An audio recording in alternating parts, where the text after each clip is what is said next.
वंदे पुरुषोत्तमम। गतकाल करीब 12 बजे खलीलदा रहमान इत्यादि भयत्रस्त हो सूखा चेहरा लेकर श्री ठाकुर के निकट आकर कहने लगे कि कल दिन रात में कलकत्ता के आसपास अनेक बम गिराए गए हैं। 3 रुपए का टिकट 15 रुपए में खरीदना पड़ा। कुली लोग 5 रुपए लिए बगैर सामान छूते नहीं। प्लेटफार्म पर जाने से पहले सियालदा स्टेशन के गेट पर बहुत रुपए देने पड़े हैं। भीड़ में जो मनुष्य गिर जाते हैं उनके शरीर को रौंदते हुए चले जाते हैं। हजारों हजार व्यक्ति इस तरह गिरे पड़े हुए हैं। उनके सामान वगैरह गायब हो गए हैं। हर व्यक्ति जान के भय से बेतहाशा दौड़ते हैं, किंतु बच्चों को लेकर गाड़ी में घुसने नहीं दिया जाता है। मास्टर साहब बहुत तकलीफ उठाकर ब्रेक वान में सवार होकर आए हैं। सभी के चेहरे पर हवाई उड़ रही है। इसीलिए श्री ठाकुर तभी से उनकी सुरक्षा के लिए चिंतित हो पड़े हैं। सवेरे श्री ठाकुर मातृ मंदिर के बरामदे पर बैठे हैं। केष्टोदा भट्टाचार्य आदि अनेकों उपस्थित हैं। श्री ठाकुर ने अपने आप कहा कि जिन सब जगहों पर बम गिरे हैं या बम गिरने की संभावना है, उन सब जगहों से लोगों को हटाकर किसी निकटतम सुरक्षित इलाकों में रखने की व्यवस्था करनी चाहिए। सुरक्षित उन्हीं सब इलाकों को समझना है जहां कोई मिलिट्री ऑब्जेक्टिव सामरिक लक्ष्य वस्तु न हो। जो रहेंगे उनके लिए ऐसी व्यवस्था करनी होगी जिससे उनका मनोबल बना रहे। जब मनुष्य नर्वस ऑफ पैनिकी भय त्रस्त या आतंकग्रस्त हो जाता है तो गलत रास्ते पर चलकर और भी अधिक विपदाएं बुला लेता है। मन की स्थिरता नहीं रहती, इसलिए न किसी चीज पर आस्था रह सकता है और न स्थिर ही रह सकता है। ऐसी अवस्था में तो कुछ लोग छटपटाकर इधर उधर दौड़ धूप करने लगते हैं, जिसके कारण वे और भी विपत्ति में फंस जाते हैं। केष्टोदा बोले, तो ऐसी अवस्था से बचने का उपाय क्या है? श्री ठाकुर जी बोले कि हमारा अस्त्र है यजन याचन इष्टवृत्ति। जितनी गहराई से हम इसके अंदर प्रवेश करेंगे, हमारी बुद्धि विवेचना उतनी ही परिष्कार होगी। धैर्य स्थैर्य मनोबल बढ़ जाएंगे। आचरण भी अभ्रांत होगा। यहाँ तक कि विपदाएं आने के पहले उसका अंदाज लगाना असंभव नहीं होगा। वर्मा में ऐसे कितने कांड हो रहे हैं जिसकी कोई गिनती नहीं, पर खूब निष्ठा सहित एकांत भाव से करना चाहिए। जब मनुष्य आर्त होता है उस समय उसका कंसंट्रेशन, एकाग्रता और सरेंडर, आत्मसमर्पण भी शायद डीपर गंभीरतम हो जाता है।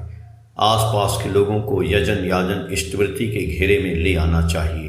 परिवेश ठीक न होने पर वही नियति की तरह काम करता है। केष्टोदा बोले, यदि दूसरी कोई शक्ति हमारे देश में आ जाए तो उनके प्रति हमारा एटीट्यूड, मनोभाव कैसा होगा? श्री ठाकुर जी बोले, हमारा एटीट्यूड, मनोभाव रिलीजियस, धर्मीय होगा। हम ईश्वर को मानते हैं, धर्म को मानते हैं, प्रेरित को मानते हैं और राजा और राजशक्ति को हम धर्म रक्षक समझते हैं और धर्म का अर्थ समझते हैं। एनात्म अस्थैस्या नेशाम जीवनम वर्धनांचपि ध्रियते सधर्मः। जिसमें अपना और दूसरे का जीवन और वृद्धि धृत होता है, वही है धर्म। और इस बात को भी समझा देना है कि हम किसी प्रॉफिट, प्रेरित को अस्वीकार नहीं करते हैं, बल्कि प्रत्येक को अपने प्रेरित पुरुष की तरह मानते हैं और जानते हैं। वास्तव में किसी मंगलकामी से हमारा कोई विरोध नहीं, हम पर किसी का क्रोध होने का कोई कारण नहीं। केष्टोदा बोले, आप इष्टवृत्ति पर इतना जोर देते हैं, किंतु यदि कोई किसी कारणवश जेल में बंद हो जाए एवं वहाँ कुछ करने का मौका न मिले तो वह क्या करेगा? श्री ठाकुर जी बोले, भात का एक कौड़ तो दे सकता है। यदि उसे भात नहीं मिलेगा तो पानी ही निवेदन कर सकता है। यदि पानी नहीं मिले तो जिस प्रकार सीता बालू का पिंड निवेदन करती थी, उसी प्रकार कोई चारा नहीं रहने पर वह बालू या मिट्टी निवेदन कर इष्टवृत्ति करेगा। यदि वह भी नहीं मिले तो परम पिता के दान स्वरूप वातास को तो कोई छीन नहीं सकता। और सबसे अंत में मन तो उसके प्रति निवेदित है ही। वहाँ भी चेष्टा करनी है कि सक्रिय रूप से इष्ट की इच्छा की परिपूर्ति के जरिए जिससे उनको तृप्त व तुष्ट किया जा सके। 1.5 वर्ष की उपयोगी के लायक धान चावल संग्रह कर रखने के संबंध में चर्चा चली। श्री ठाकुर जी बोले, मैं कितने दिनों पहले से इस विषय में कहता आ रहा हूँ। ऐसी भी अवस्था आ सकती है कि स्वाभाविक जीवन यात्रा बिल्कुल गड़बड़ हो जाएगी, क्षुधा का अन्न भी नहीं मिलेगा, किंतु पेट तो बात सुनेगा नहीं। 2 दाने पेट में रखने ही पड़ेंगे। इसलिए चावल यदि घर पर रहे तो मनुष्य कम से कम नमक भात खाकर तो रह सकता है। व्यक्तिगत रूप से जमीन खरीदने और खेती बाड़ी की ओर विशेष नज़र रखने के संबंध में इस अधिवेशन में सभी को कहेंगे। विपत्ति काल में एक दूसरे पर ख्याल रखें एवं हर व्यक्ति की खोज खबर ले। ऐसा करना नितांत आवश्यक है। कर्मी लोग तो ऐसा करेंगे ही, और यह ध्यान रखेंगे कि सत्संगी लोग ऑटो इनिशिएटिव रिस्पॉन्सिबिलिटी स्वतः स्वेच्छ दायित्व लेकर इस काम को कर रहे हैं या नहीं। सत्ता संरक्षण के हित ऐसा फेलो फीलिंग पारस्परिकता भाव को जगा देना है। जो स्वतः नहीं करते हैं उसके द्वारा कराकर उसमें अभ्यस्त बनाए बगैर किंतु काम नहीं होता है। सिर्फ सर्विस सेवा देना भी एक विपदा ही है। उससे मनुष्य वह सोचता है कि उनका काम है सेवा देना, प्रत्याशा बढ़ जाती है। वैसी प्रत्याशा की पूर्ति न होने पर वह क्षिप्त हो उठता है।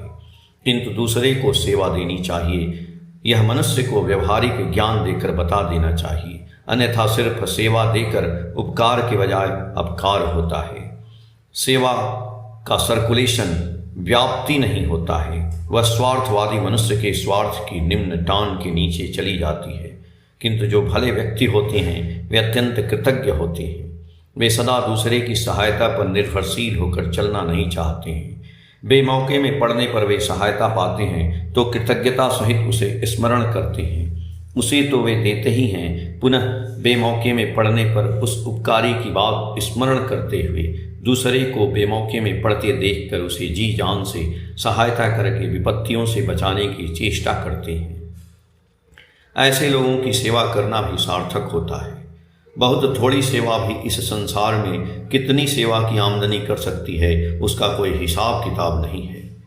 महेश भट्टाचार्य के संबंध में मैंने सुना है कि वे बचपन में दरिद्र थे।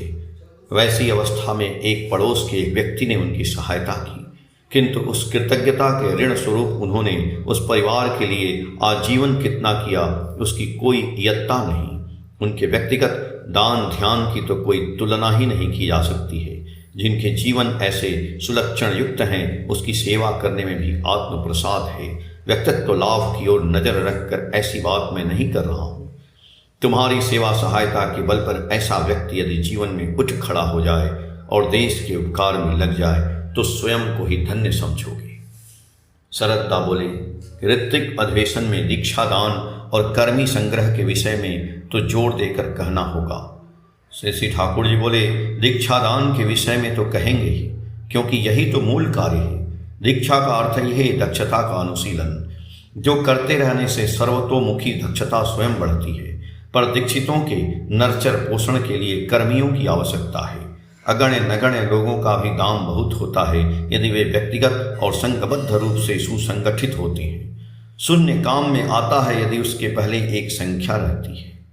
यदि उपयुक्त कर्मी होता है तो वह उचित ढंग अपनाकर तथाकथित अकर्मण्य मनुष्य को बहुत कुछ कर्मठ और उपयोगी बना डालता है। यदि लोगों को काम में लगाने वाले कतिपय ऐसे व्यक्ति होते तो आज अवस्था कुछ और होती। अपने आप से सही रूप से चलने वाले व्यक्ति अधिक नहीं होते, उन्हें आगे बढ़ाते हुए कर्मठ बनाना है। तत्पश्चात सत्संग के लिए जमीन संग्रह के विषय में चर्चा चली। श्री ठाकुर ने उस प्रसंग में कहा, प्रथमतः यह देखना है कि जहां हम जमीन लेना चाह रहे हैं वहां हमारे काम की सुविधा होगी या नहीं।